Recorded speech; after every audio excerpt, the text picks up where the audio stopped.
মরণের সময় সালামতি লাগে। কেউ কেউ আছে মরার সময় গান গায়, হিন্দি গান গাইতে গাইতে মরে গেছে। অথবা কেউ আছে মরার আগ দিয়া মদ খায়। ফাঁসির আগে একজনকে কইছে কি করতে মনে চায়, কয় মদ খাইতে মনে চায়।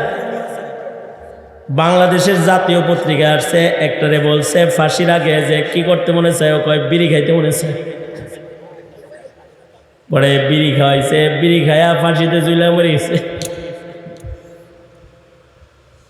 কারোর কারোর মরার আগে নামাজ পড়তে মনে চায়।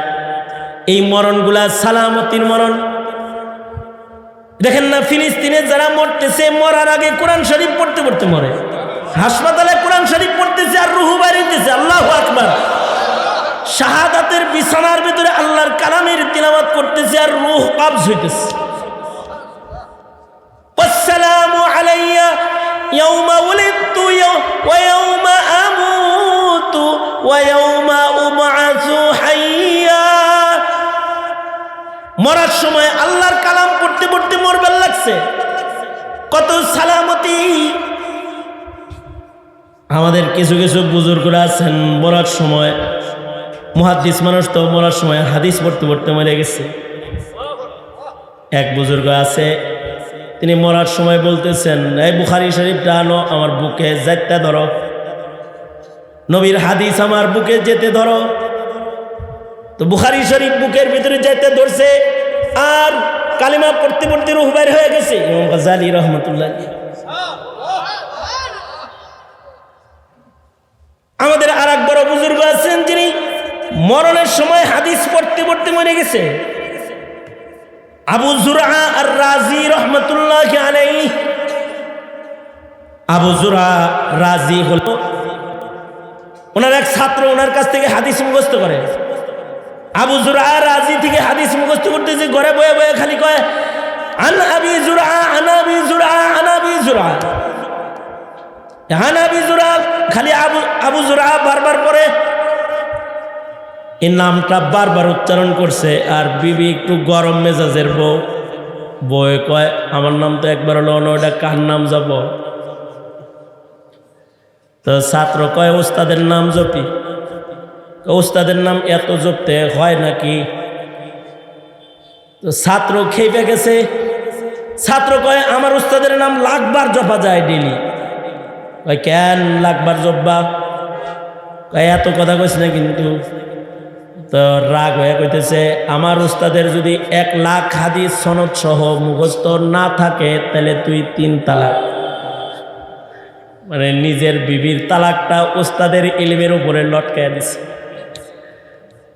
আমার উস্তাদের যদি 1,00,000 হাদিস মুখস্থ না থাকে তাহলে তুই 3 তালাক। মাথা গরম ছিল বলছে, মাথা যখন ঠান্ডা হয়েছে এখন স্বামী স্ত্রী দুইজনে কয় এই যে মাথা গরম হয়েছিল আর তো বললা, যদি তোমার উস্তাদের 1,00,000 মুখস্থ না থাকে তুমিও আমারে হারাইছো, আমিও তোমার হারাইছি। ছাত্ররও মাথা এবার ঠান্ডা হয়েছে, চিন্তা করতেছে হায় হায় যদি 1,00,000 মুখস্থ না থাকে তাহলে তো বউ হারাইছি। স্বামী স্ত্রী দুইজনে আবু যুরআ রাজি রহমতুল্লাহের কাছে যায় বলে, ওগো উস্তাদজি আপনার নামের হাদিস মুখস্থ করি, বউ আপনার নাম শুনে খেপছে, দেহে হেরে কইছি 1,00,000 বার আমার উস্তাদের নাম বলা যাইব, কারণ আমার উস্তাদের যদি 1,00,000 হাদিস মুখস্থ না থাকে তাহলে তুই 3 তালাক। উস্তাদজি গো, নিজের বউ তো এখন আপনার হাদিসের উপরে লটকে রয়েছে। ও উস্তাদজি আপনার কি আসলেই 1,00,000 হাদিস মুখস্থ আসেনি?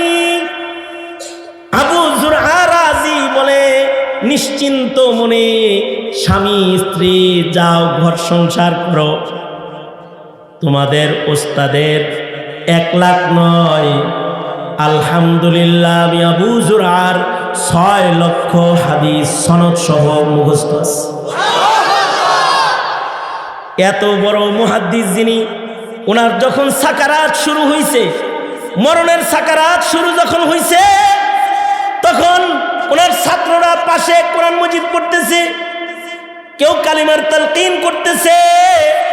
এমন সময় একেবারে মৃত্যুর আগ মুহূর্তে আবু যুরআ রাজি সকলকে হাতের ইশারা দিয়ে থামায়া বলে, হাদ্দাসানি ফুলান আন ফুলান আন ফুলান আন আবি হুরায়রা রাদিয়াল্লাহু আনহু قال قال رسول الله صلى الله عليه وسلم من مات وهو يعلم لا إله إلا الله এই কথাটা বলছে আর রূহটা টান দিয়ে আজরাইল লয়ে গেছে একদিক দিয়ে মুখ দিয়ে বাড়িয়েছে লা ইলাহা ইল্লাল্লাহ কাওলান মুহাদ্দিসরা বলে আমালান দাখালাল জান্নাহ হয়ে গেছে একদিক দিয়ে মারা গেছে এত সালামতি মরার সময় কালমা কয় মরার সময় নবীর হাদিস পড়ে ভিতরে হাদিস আছে মরার সময় তো হাদিসই পড়ব ভিতরে সুন্নত থাকলে মরার সময় সুন্নতের কথা কয়